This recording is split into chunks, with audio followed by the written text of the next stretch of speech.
I'm stepping gingerly over a dog because it's thundering and she's scared shit.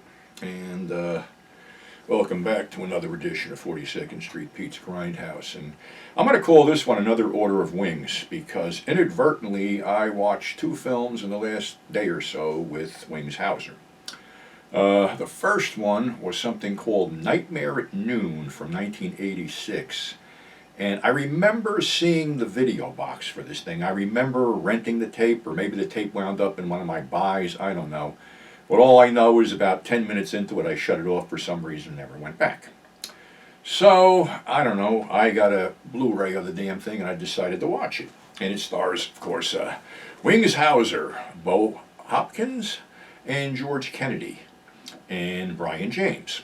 And the whole premise of this is that Wings and his wife are out in some RV crossing the country, and they pick up a hitchhiker, who is Bo, and go to this small town.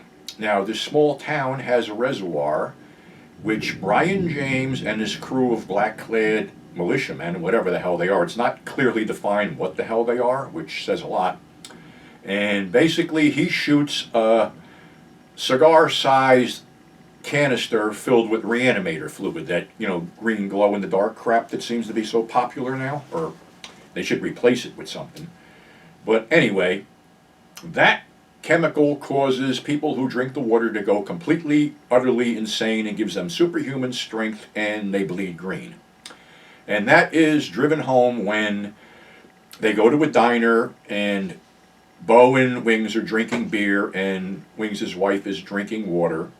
And George Kennedy is the sheriff, and he drinks coffee, and of course coffee has water in it. Here's Boots. And they're sitting in the diner when all of a sudden this farmer comes in and goes berserk and takes a steak knife and pins the waitress's hand to the counter. Then he takes on both Bo and Wings and beats the shit out of them, throwing them all over until a lady deputy arrives, who's the sheriff, George Kennedy's daughter.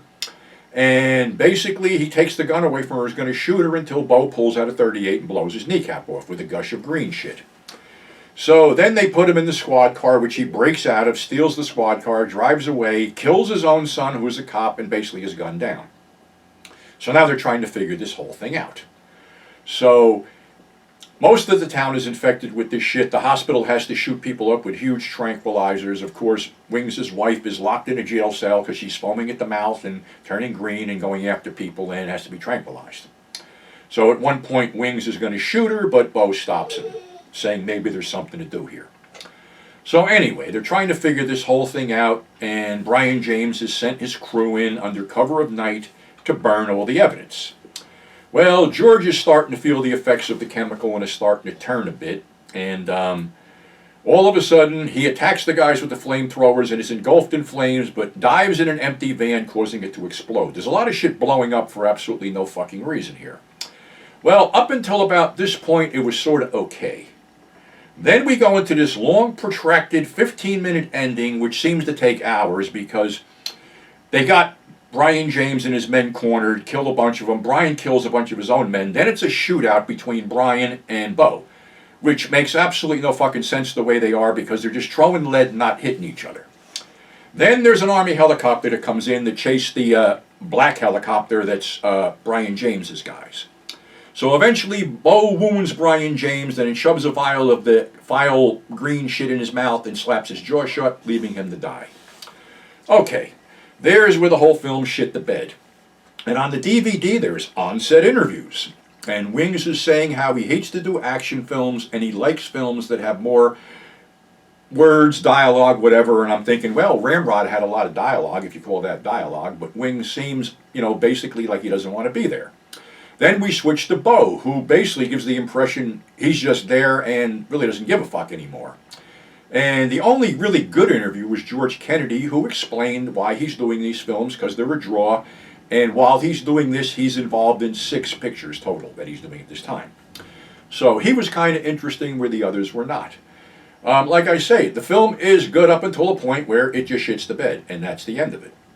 And, Wings is Wings. Wings is playing basically the Wings character. Then we segue into 1988, I believe, Brian Trenchard Smith's Siege at Firebase Gloria, starring Wings Hauser and Arlie Ermy. Arlie Ermey, of course, is playing that hard-boiled drill sergeant that he always is. And this was set during the Tet Offensive in the Vietnam War, where there's this isolated fire base where Donardo is Wings' screen name in this one. Him and Arlie just show up and really find the place in horrible shape. And basically the CO is sitting inside his hut naked, jerking off and smoking dope. So they decide the only way to end this thing is to frag him, which maybe should be done with a few people today. That was a practice in Vietnam, where basically if you had a shitbag officer that was going to lead you into certain death, you sort of shot him. That's how it worked. So anyway, they fortify the whole place, and I swear I am so glad I never got drafted, because this is fucking brutal. I mean, the battles are brutal, the action sequences are brutal. Most of the sympathetic characters get killed off, including Wings, who was trying to save this little kid and gets riddled, and is laying there at the end begging Arlie to end it, and Arlie shoots him in the head. It's brutal, it's uncompromising, and pretty much one of the better Vietnam War films made. And like I said, Wings is still playing Wings. So I just caught this on Tubi last night because I was just flicking through things and figured, hey, what the hell, let me give it another look. It was always a good watch and a lot of good action. So there's your another order of Wings, for lack of better words, today. So that's our show for today. Thanks for subscribing, thanks for tuning in, and we will catch you on the flip side.